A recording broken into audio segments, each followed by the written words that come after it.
ثبت وانصر أهل جمعيات. Assalamualaikum warahmatullahi wabarakatuh. Alhamdulillah wassalatu ala rasulillah amma ba'du. Allahumma salli ala sayyidina Muhammada wa ala ali sayyidina Muhammada. Anak-anak kami, sebelum kita memulai pembelajaran, bagaimana kabarnya? Sehat? Alhamdulillahirabbil alamin. Sebelum kita memulai pelajaran hari ini, mari kita berdoa dulu. Untuk anak-anak kami sekalian, siapa yang mampu memimpin doa kita pada hari ini? Ya, silakan Irhamjah Nasution. Mari bersama-sama kita berdoa. Bismillahirrahmanirrahim. Rabbi zidni ilma warzuqni fahma. Alhamdulillahirabbil alamin. Baiklah, kita akan memulai pelajaran hari ini, yaitu fikih kelas 10 Madrasah Aliyah Swasta Islamiyah Padang Garugur.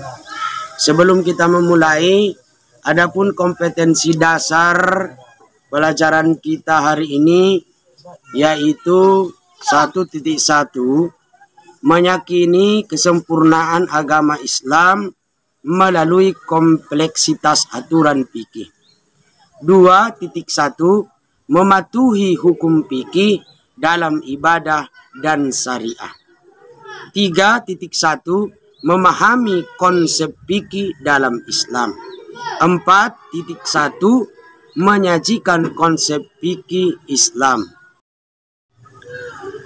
Baiklah, kita lanjutkan anak-anak kami sekalian. Tujuan pembelajaran hari ini, yang pertama, menjelaskan konsep fikih dengan benar. 2, menjelaskan ruang lingkup fikih dengan benar.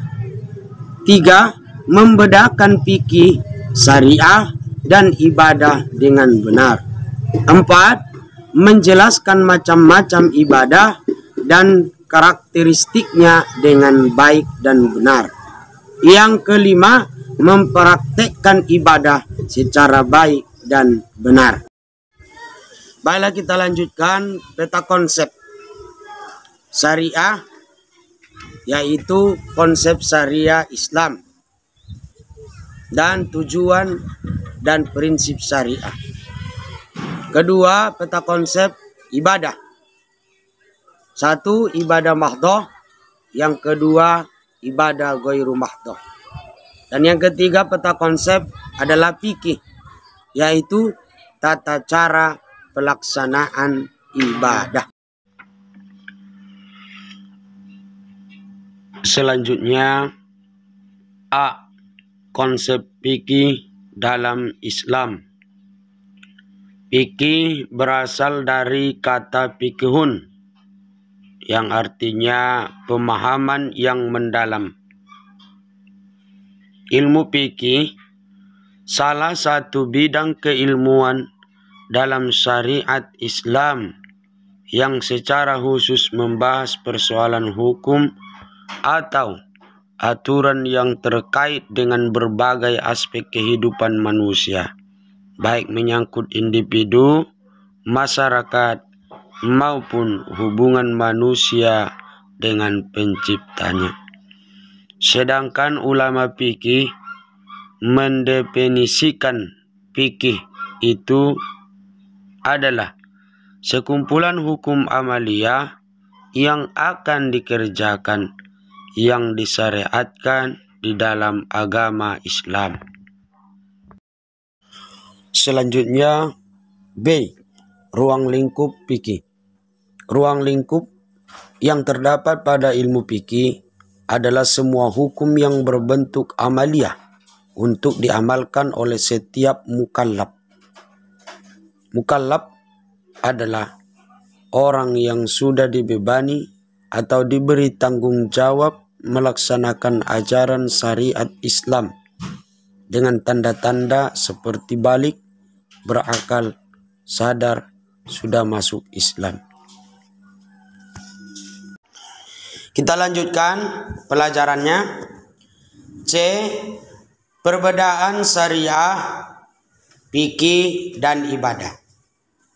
Kalau syariah, 1. Bersumber dari Al-Quran dan hadis. 2. Hukumnya bersifat pasti atau qat'i. 3. Hukumnya 1. Namun bersifat universal. 4. Tidak ada campur tangan manusia.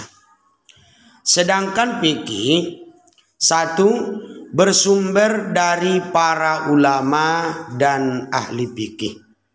2. Hukumnya bersifat dugaan atau dhonni. 3. Beragam tata cara pelaksanaannya. 4. Adanya campur tangan manusia. Sedangkan ibadah, menurut ahli fikih atau ulama fikih, ibadah adalah semua bentuk pekerjaan yang bertujuan memperoleh ridho Allah Subhanahu wa Ta'ala dan mengharapkan pahala dari Allah Subhanahu wa Ta'ala. Kita lanjutkan kembali. D. Macam-macam ibadah. 1. Ibadah mahdhah. Ibadah mahdhah adalah ibadah khusus yang berbentuk praktek atau perbuatan yang menghubungkan antara hamba dan Allah Subhanahu wa Ta'ala melalui cara yang telah ditentukan dan dicontohkan oleh Nabi Muhammad sallallahu alaihi wasallam. Yang kedua, ibadah ghairu mahdhah.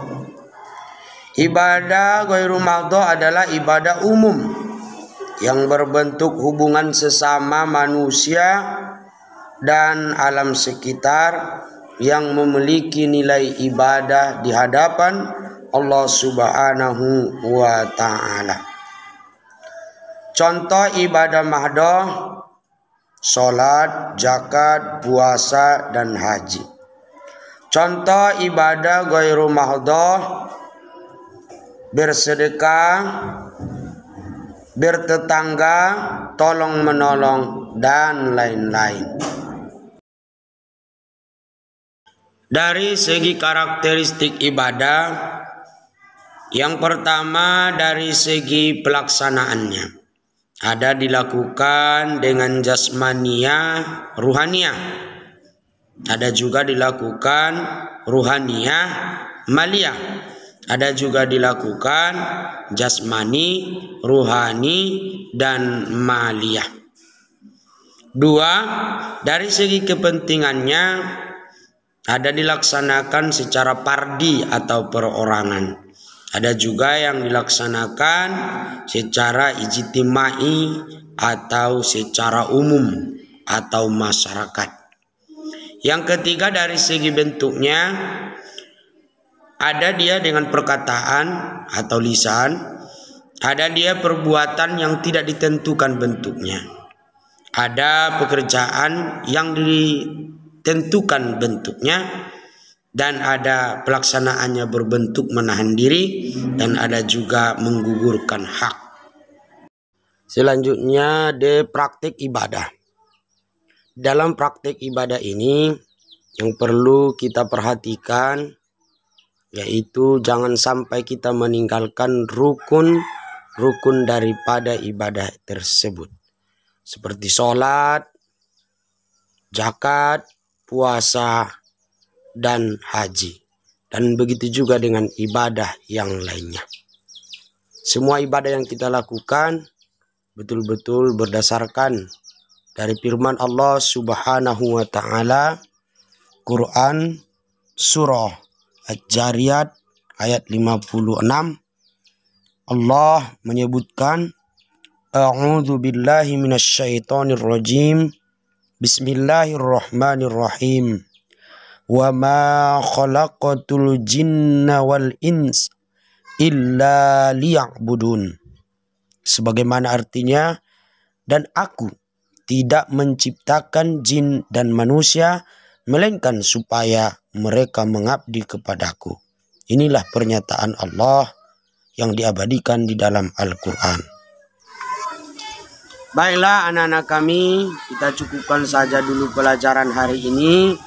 Semoga apa yang Ustadz sampaikan dapat anak-anak kami sekalian memahami dan mengerti apa yang dimaksud dengan konsep fikih dalam Islam. Dan untuk menutup akhir daripada pelajaran kita hari ini, mari bersama-sama kita ucapkan Alhamdulillahirabbil alamin. Assalamualaikum warahmatullahi wabarakatuh. ثبت وانصر أهل جمعية نهضة العلماء لإعلاء كلمة الله جمعية